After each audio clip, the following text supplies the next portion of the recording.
Awesome. Guys, thank you so much for joining us. As my colleague mentioned, we're going to dig into the very complex, very storied past of RMN. Without getting too, controversial here, let's dig right into it. Guys, if you don't mind giving a quick intro as to who you are, let's hear it. Sure, I can start. Jason Colon. I oversee our commerce media and channel management practice at Horizon Commerce, which is part of Horizon Media Holdings. Hi, my name is Jared Lake. I'm the CEO and co-founder of Dial Up Media, and despite what the name implies, we're pretty new. We're the new kids on the block. So I'm Marcus Pratt, SVP Insights and Technology at Mediasmith. We're an independent media agency, and we work on the buy side for a number of clients. Buying retail media, we've also done some advising and management of retailers, RMNs, so seen both sides of that. Excellent. Okay, so I want to start with you, Jared, actually, because I want to understand, coming from your background, which is heavily in performance and D2C, how is your relatively new POV into the CPG retail media space? What has surprised you the most? And what about the opportunity, the complexity? Are you surprised in working with RMNs in CPG? And how has that changed the way you think about building strategies in this space? Yeah, I think there's the sort of promise and reality in RMN that probably many of us can identify with, which is the promise is the data could be amazing, the sort of sales data and attribution could be amazing. The harsh reality is it's very fragmented and it's very challenging to activate. And I think that's certainly what we've experienced, what we've run into, coming from a world where we're very focused on sort of online conversion, and that's a pretty straightforward and well-oiled machine, to the world of using various silos of data and trying to use that data for targeting and trying to use that data for in-store sales attribution. It's a bit of a pickle, I think. That's one way to put it. All right, Jason, flipping to you. What's one big difference between the promise of RMNs, as Jared says, and the reality you see day to day? Yeah, I think if you look at retail media networks, the immense opportunity or the power of the data and the unique owned and operated inventory that they have in the path to purchase is clearly impacting brands' ability to grow and to not just drive sales, but to build their brand, to build brand equity through those platforms in front of those shoppers.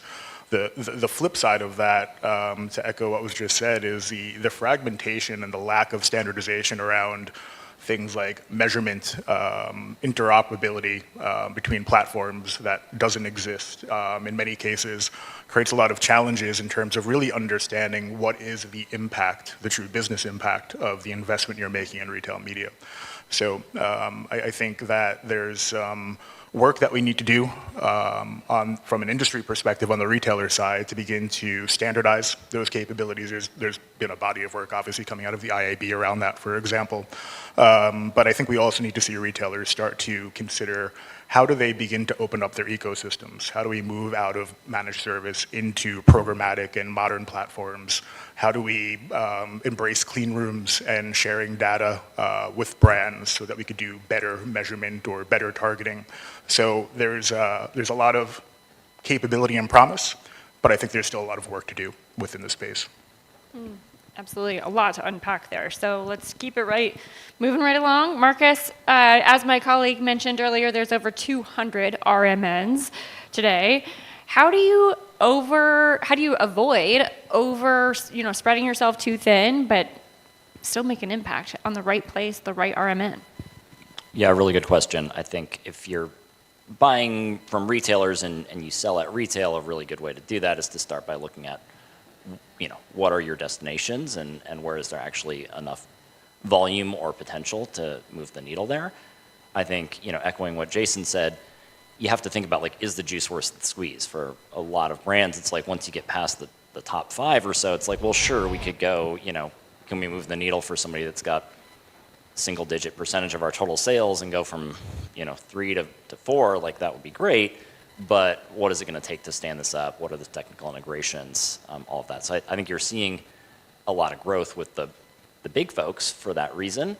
And I think there's a good question on, the long tail, and they have to make it really easy to execute, to say, hey, let's add that 6th one or that 80th one for the brands where that makes sense. And I think you're seeing that especially in the broader commerce media area. So we think about retail as a portion, but we're working with United Airlines and Uber, and these are things where it's not retail, but there's commerce taking place, and they've really made that easier to say, hey, we can get non-endemics to activate. Otherwise, you're going to see brands really saying, let's focus on our key retail partners, go big there, and only add on where it's easy, it makes sense, and we can measure the impact.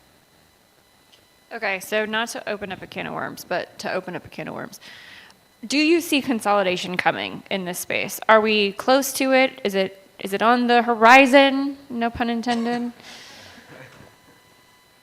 Start with you, Jason. Sure, happy to jump in. I think when you look at the long tail, over some period of time, we're going to have to see consolidation happen within the retail media space.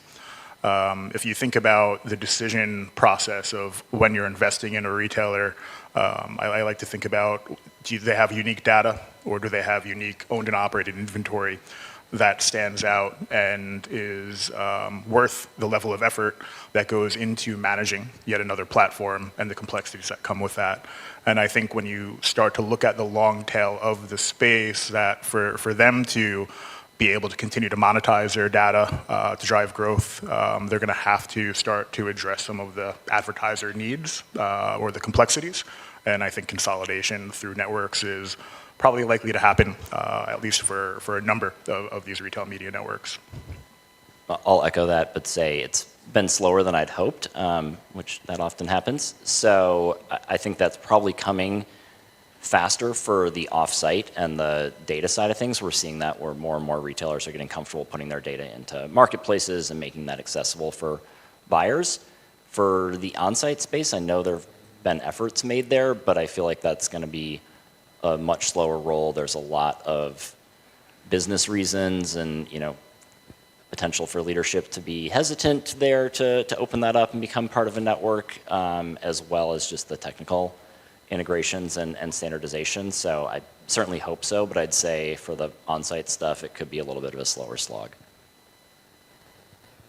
Anything to add? Yeah, I mean, I would just add, I think, to everybody's points about, the fragmentation in the marketplace. At the end of the day, if a lot of these sort of smaller retailers actually want to scale their retail media business and attract the dollars from advertisers, they're fundamentally going to have to consolidate because, again, it's just too challenging and too time-consuming to execute across a million different partners once you get past the Walmart, Amazon, Target, et cetera. And so, yeah, to me, it's very similar to sort of the standard, growth cycle of digital media in the sense that everybody wants to build their own sandbox, and then eventually people figure out how to play in other people's sandboxes. Because they want the brand dollars. Don't we all? All right, so one of those biggest challenges for brands, and especially when it comes to attribution, is transparency in attribution. What's working well with transparency? What's not? How do brands unlock that ability to dig deeper and become more knowledgeable about what's actually happening with their media dollars? Yeah, that's a great question, and we're seeing different approaches taken by some of the retail media partners, but I think the larger brands are saying, if you want those brand dollars, which everybody does, you need to fit into our measurement ecosystem. And there might be some similarities, but your major, global advertisers have different ways of measuring. So they'll say, here's the data that we need for our MMM, and you've got to provide that to us, no ifs, ands, or buts. I think where we're seeing a lot more kind of negotiation happening with JBPs and upfront deals that have a lot of different components is around the more granular data sharing. So, okay, what can we get from a clean room standpoint? Can we run our own attribution? I think that's happening for, the top 10, 50 brands or so. And then when you get down from there, what are the retailers able to provide? It's, from what we can tell, largely apples and oranges. So you're getting attribution, but it's vendors A, B, and C, each kind of grading their own homework, and you can't compare the numbers to each other. So is there a risk there also if you're looking at a lot of data? If you're thinking there's a balance between data overload and attribution accuracy, what are some tips that you might give to folks who are trying to balance between those things? Jason. Yeah, happy to jump in. I think attribution plays a very specific role, but attribution is a dangerous metric if you really invest your media solely on an attribution-based model. If you look at legacy models like media mix modeling, they tend to, in our opinion at least, be too slow to be able to optimize your investment in the retail media space. Both of those capabilities play a role, but we also think that being able to look at custom attribution, like we were just talking about, matters, and incrementality matters. So building out models that help us understand the true incremental lift based on total investment, total sales data has unlocked a lot for the brands that we work on. So we'd like to see, just in terms of how these retailers operate, more platform-based solutions, similar to like what Amazon has built out or Walmart has built out to make it easier for brands to bring all of that data into one data ecosystem to do all of the analytics that we need to do, from attribution through to incrementality and MMM. Okay, so Jared, talk to me about data hygiene. How do you evaluate whether an audience is truly first-party, modeled, or something else? I mean, it's really challenging. You have to ask questions and believe the answers. And I think that's one of the biggest, one of many challenges associated with retail media is, especially once you get past the big guys, everybody is in the business of selling data. That data is meant to be one-to-one targeting against an audience, but those audiences inherently, if you're a smaller retailer, are actually not that big. Especially once you go through the process of matching against some sort of device graph or ID graph of some kind, you're going to have some loss in signal or fidelity in that case. In which case, in my personal opinion, you should assume first that a large number of these sort of audiences from smaller retailers are probably modeled in order to be able to get scale, and then, see if you can verify otherwise. Yeah, and that's not inherently bad if they're modeled, but it can impact maybe how you value things from a pricing standpoint. I'd say there's also a certain amount of just like, does it pass the sniff test? So asking questions, believing the answers. If you know what's the total size of this database, how many people shop at this retailer, how many of them, what percentage of your shoppers are using loyalty data, then when they give you an audience of 100 million people and you're like, oh, it's twice as many as you have shopping with you, maybe ask if they can dial that back and get a tighter lookalike for you. Yeah. And fundamentally, the best practices around audience testing and A/B testing in this sort of environment is the same as programmatic in general, right? The reality is you can throw a fair bit against the wall and kind of see what sticks and what works. And yeah, to your point, like modeled audiences aren't necessarily bad, but as a buyer, you do want to understand, am I buying a one-to-one sort of targeted audience, or am I buying a modeled audience? Because that might impact or inform, obviously, how I want to utilize that audience. Sure. Okay, from a brand safety standpoint, Jason, what's one tip for marketers who want to ensure brand safety and yet still achieve reach when activating an RMN? I think brands need to look at off-site retail media the same exact way they're looking at their other dollars they're investing in the marketplace. You need to be able to apply brand safety. You need to make sure you know where your content is running. So our recommendation there is take those same brand safety standards and pick them up and place them in the retail media network, programmatic networks, et cetera, the DSPs that they're working with. From an on-site perspective, my opinion is there's less concern there. So knowing how you show up on the digital shelf is less of a brand safety concern in my mind, and more about how are you positioning the product against your other products in your assortment and your competitors. Mm-hmm. Similarly, Jared? I mean, I'll just maybe be a little bit more direct, because I think this is one of the biggest downsides of retail media is whether you're a big network or a small network, there's been a lot of emphasis to capture revenue upside and margin by frankly putting dollars into real garbage inventory. And from my personal perspective, that is not good for the entire ecosystem. And I think it's sort of, done a little bit of damage and disservice to potentially the value of retail media in general by, spending brand dollars on MFA and, garbage inventory on the open web. Yeah, obviously you're being more pointed, reading between the lines on what I said, but I think it's valid. We've seen even the larger retailers shift their models from bundled media and inventory into a disconnected or into a different model where you can buy the data by itself. I think advertisers should be very at least mindful when you're buying into a network and you don't know exactly what inventory you're showing on. Are you putting brand safety aside for performance? And if you are you okay with that? So I would say that I really would like to see more advertisers move to an unbundled offsite capability. I don't know that you're going to see success in the marketplace as a retailer by bundling together with inventory and being black box and not exposing where you're making dollars or where you're placing ads. Plus one to that. I think we know where the incentives lie, and if you're buying media on a flat CPM and somebody's turning around and buying programmatically, there might be an incentive for them to load up more MFA versus if you're buying data, you can buy the media. I think just to echo what Jason said, we apply those same standards, but we separate out a little bit brand safety and quality, because you can say, oh, don't worry, it's brand safe, there's no hate speech on this website, but that's where things like MFA can start to creep in, so making sure that you have those standards that are applied across the board, and also not just expect that anybody who's buying on your behalf is going to take all the same quality measures that your in-house team might. Before we move on, define MFA for those in the audience that are unaware. Not me. Made for advertising. Made for advertising. So it's those really great sites that you go to that are loaded full of ads and then cycle those ads on a very frequent basis. It's an amazing experience.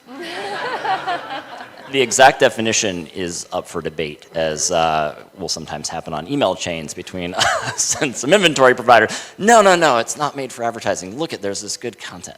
There's 19 banners on the page, but the site wasn't made, so there can be some nuance there, but I think you kind of know it when you see it. Do you think consolidation will help the MFA problem, or is it going to bury it and make it worse? So this is, I don't know, I'm going to sound like I'm a bit on a soapbox for a second. Like, MFA is a problem across all things programmatic, obviously, and it just so happens to creep its way into the retail media side of the business as well. And it represents a good chunk of, I already forgot the number that Aaron threw out. It represents a pretty solid chunk of that so-called waste in programmatic. And in my personal opinion, it's on all of us as sort of advertisers and buyers to actually pay attention to what we're buying in order to stay away from MFA.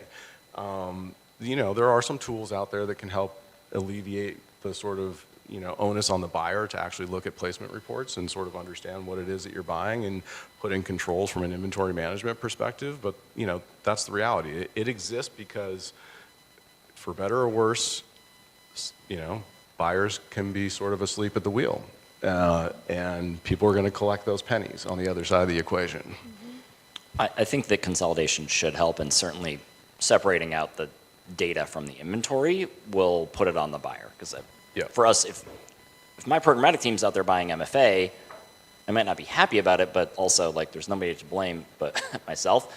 But if we're buying 5, 10 different managed service providers, it's that much harder to review all their placement reporting, get all the same data that we might be getting from our own DSP buys. So that will definitely make it easier if we can get that in a centralized location. Yeah, separating the church and state of the data versus the inventory, and sort of, making sure that you have a, solid strategy around how you want to activate across the two. Okay, so one last topic before we head to Q&A with the audience. I want to dig a little bit into testing agendas. So number one, how can testing agendas help in the RMN space? And with this MFA problem, is there a solution that you can test into to avoid this buying on MFA, or is that a completely separate agenda? I'll start. So I think the MFA is a separate agenda. So that to me is a function of inventory, where are you sourcing that inventory, and how closely are you policing, what inventory you're landing on. And And while it's reared its ugly head in retail media, particularly in the press, it's usually a function of, for better or worse, managed service solutions, or again, like, buyers that are not paying attention necessarily to all the details. From a testing perspective, I think, again, like, a lot of the ways that we think about testing in the retail media environment is not terribly different than how we think about testing in other sort of media channels, which is, you want to do, some sort of A/B testing, whether it's against inventory or data sources, which would be the primary things, mostly data sources in the retail media space, get a lens into how those different things are performing, how the different inventory providers or data providers are performing, how the different audiences are performing, and sort of scale from there. It is important, to everybody's point earlier, to also have a secondary lens, because the unfortunate reality is, the different data silos, especially from an attribution perspective, are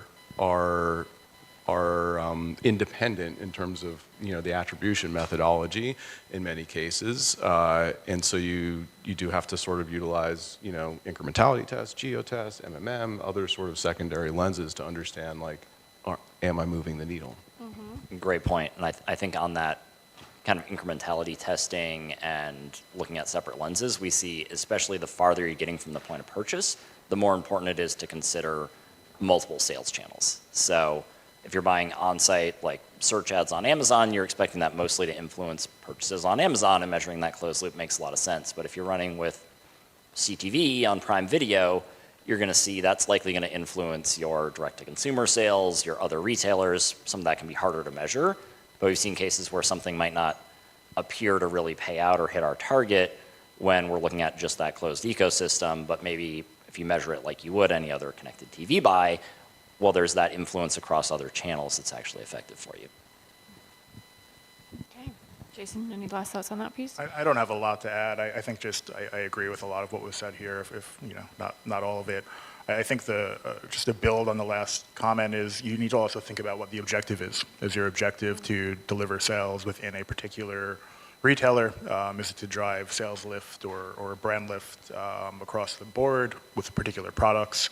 So it goes back to the need for the right sort of data, the right attribution if you're using that, and then the ability to understand incrementality based on total sales or total distribution, I think is a really pretty critical layer there. Yeah. Okay, perfect. Thank you. Now let's go to some audience Q&A. Don't make me call on someone. Marcus, you've talked first a little bit about, you were running through some of those questions that you had of, like, if you're vetting, if the RMN is particularly what you're looking for, right? Those questions that you asked of, like, what % of their customers are loyalty subscribers.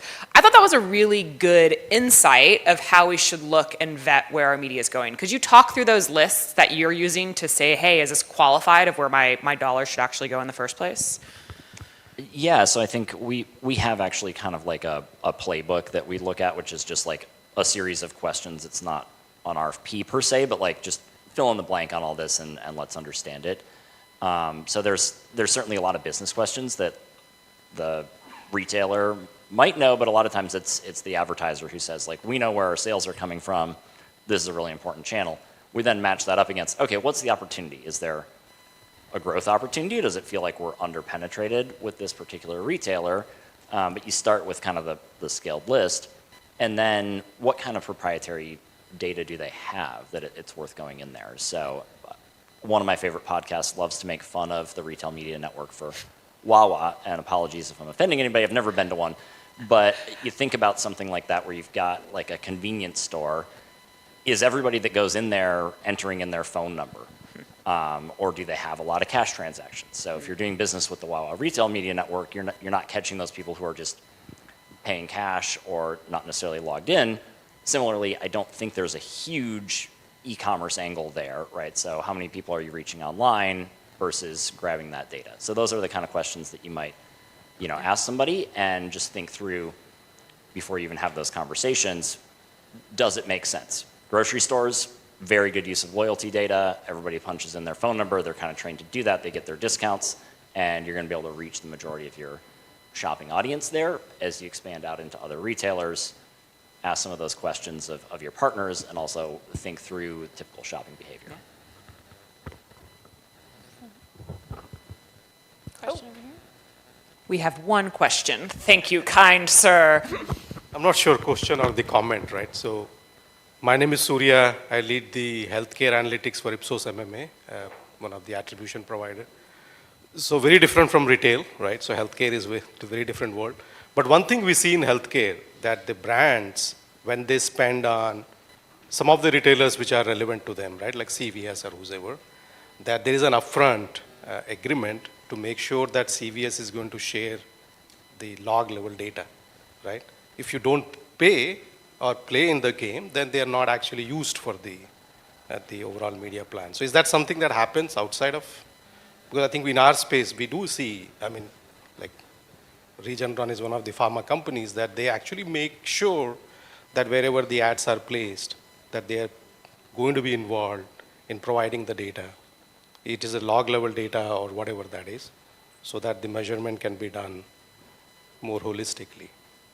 Absolutely. We've seen some of that, and it is a challenge. I think that is often best approached at the brand to retailer kind of JVP level. So when you're talking about, are you going to add these SKUs? What's our shelf space? How much are we going to invest in your network? Like, those are all negotiations that tend to happen on an annual basis, and asking about that data access very clearly. So, for those of you in the room who maybe aren't in those conversations, I'd make sure that those people who are going into those are armed with the right questions to say, here's what we want, and here's how we can and can't work with it. So you get into the nuance of, is it okay if it's pushed into a clean room? What does my attribution partner need exactly? But providing that list of like, hey, we really want this in order to, retailers are all asking for a big percentage point increase, and you spent this much last year, let's, double it. So hey, in order to get that, we also want to get this data from you. Providing that list of here's what's needed to make that happen is super important.